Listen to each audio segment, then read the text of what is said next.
I think my roommate might be a monster, but at least she pays her bills on time. I'm a stubborn person, often to a fault. I hate giving up, even if it might be a lost cause. My stubbornness is a problem, I know that. It leads me into situations where I know I should change course, but comfort and a sense of determination keep me from acting.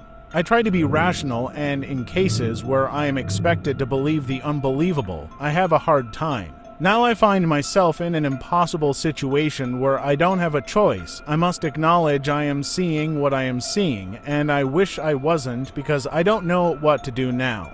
Sorry, I keep getting distracted. I hear the crashing and banging in the basement again. Lania must be at it again. She is always like that. I know I should say something, but what choice do I have? I can't rock the boat.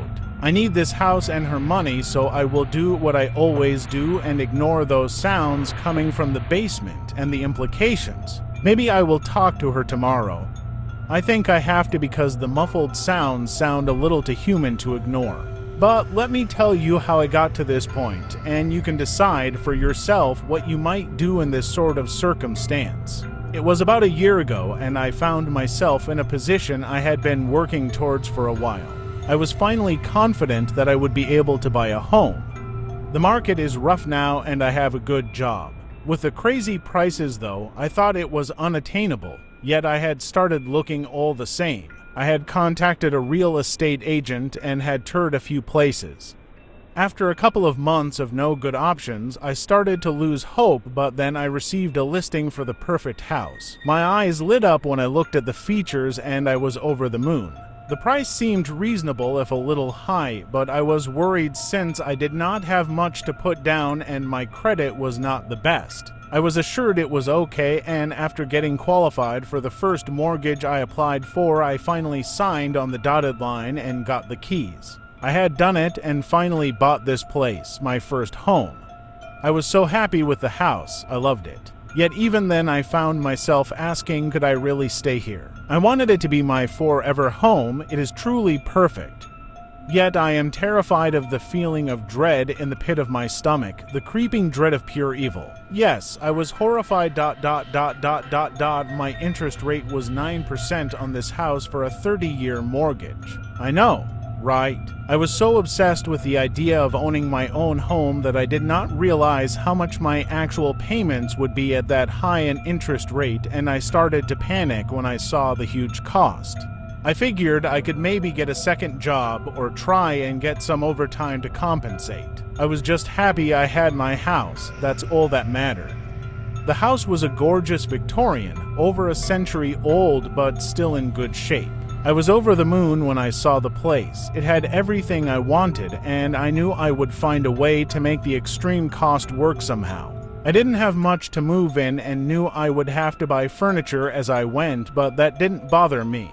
Moving day was hard work as I moved what little I had all by myself. I took a break before the small U-Haul was fully unloaded to get a drink of water and tested the tap. I turned it on and was troubled after a long delay before anything came out. Slowly a reddish liquid trickled and started to flow from the faucet. It had a thick viscosity and almost smelled like blood. No, it couldn't be.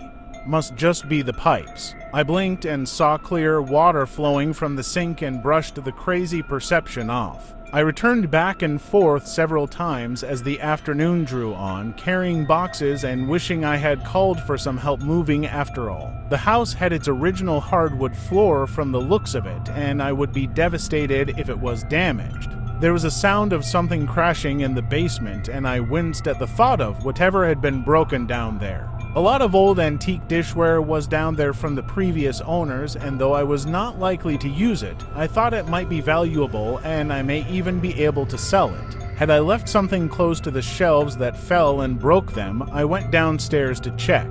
The basement door was hanging open, slowly swaying despite the fact I had been fairly sure I had closed it earlier. There was a foul smell emerging from the aperture as well, and I was not sure what had happened down there. I went downstairs and saw it for the first time.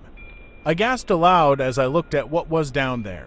There was a puddle of dark liquid, which might have been blood here as well. Out of the corner of my eye, I thought I saw an emaciated and skeletal body on the ground in the basement. I turned my head and it was no longer there, if it ever had been. I got closer to see what had happened and saw broken glass and figured maybe it was some sort of jar of old preserves or something. I stepped back and screamed when I heard a hiss and saw the body of a snake slither into a nearby crevice. Oh God, there are snakes in the basement. I didn't think they could just get into houses. I hurried back upstairs to get the broom to sweep up the mess and maybe look up snake deterrents. Thank you for watching. Subscribe and follow my other socials.